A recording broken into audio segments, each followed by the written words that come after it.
Election campaigning అప్పుడు కూడా మే 1వ తారీఖున నాకు బాగా గుర్తు, నాకు మంచి మిత్రుడు, ఆదర్శ రైతుడు ఆ ప్రాంతానికి, ఈదర్ పూర్ణచంద్ గారు అని. వారి అబ్బాయి బాంబే నుంచి అక్కడ ఐటీ ప్రొఫెషనల్గా పనిచేస్తాడు.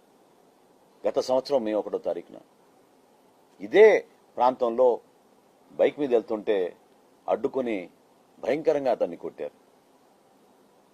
అంటే ఆ మత్తులో, గంజాయి మత్తులో వీళ్ళు చేస్తున్న అరాచకాలు మామూలు విషయం కాదు. 5 సంవత్సరాల్లో ఈ గ్యాంగుల మధ్యన హత్యలు కూడా జరిగినాయి. దీనికి చాలా రాజకీయంగా ఆలోచించాల్సిన అంశం కూడా దీంట్లో ఖచ్చితంగా ఉంది.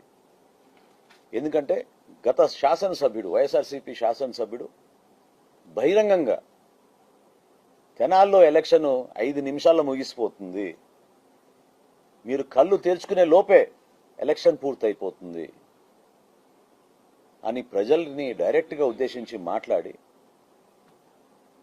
అహంకారం ఎందుకు వచ్చిందంటే వీళ్ళందరినీ పక్కన పెట్టుకుని వీళ్ళ ద్వారానే కార్యక్రమాలన్నీ నడిపించి అక్కడ ఒక పార్టీకి ప్రజలు అంత అవకాశం కల్పించినప్పుడు మెరుగైన పాలన అందిస్తాడని ప్రజలను మీ పైన ఉంచుకున్న నమ్మకాన్ని ఏ విధంగా వమ్ము చేశారో మీరు తెనాలి ఒక నిదర్శనం. అసలు గతంలో ఎప్పుడు లేదు ఇటువంటి వాతావరణం. ఇదే ఐతానగర్లో ఇంట్లో గంజాయి పెంచారు, మొక్కలు పెట్టారు. ఏమైపోయింది చూడండి, అసలు ఎంత మార్పు వచ్చేసింది. అసలు మన రాష్ట్రంలో మీ అందరికీ తెలుసు, తెలంగాణ పోలీసు కూడా చివరికి ఆంధ్రప్రదేశ్లో గంజాయి ఆపుకోగలిగితేనే మేము ప్రశాంతంగా ఉండగలుగుతాం తెలంగాణలో అని వారు మన ప్రాంతానికి దాడులకు వస్తే ఆ పోలీసులపైన దాడి చేయించారు. ఆ రోజున సీనియర్ ఆఫీసర్లు, రాజకీయ నాయకులు ఎక్కడికక్కడ ప్రజల్ని చైతన్యపరచాలని ఒక ప్రయత్నం చేస్తే ఎవరన్నా విన్నారా, ఆగారా చెప్పండి?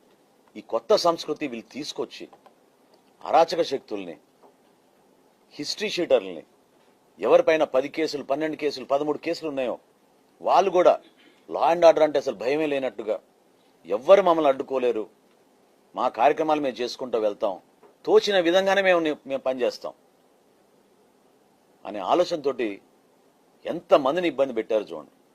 నేను ఇందా చెప్పాను, నేను డైరెక్ట్గా గతంలో ఉన్న శాసనసభ్యుడు, వైఎస్ఆర్సీపీ శాసనసభ్యుడు 5 నిమిషాల్లో ఎలక్షన్ ముగిస్తా అని చెప్పిన వ్యక్తి ఆ రోజున పోలింగ్ రోజు సుధాకర్ అనే వ్యక్తి ఇంతమంది వెళ్ళిపోతున్నారు లోపలికి, మేము 3 గంటల నుంచి మేము క్యూ లైన్లో ఉన్నామంటే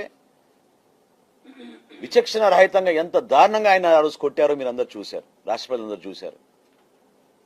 దీనికోసమే వీళ్ళు చేసిన ఈ పన్నాగం, ఈ ఎత్తు కూడా దానికోసమే.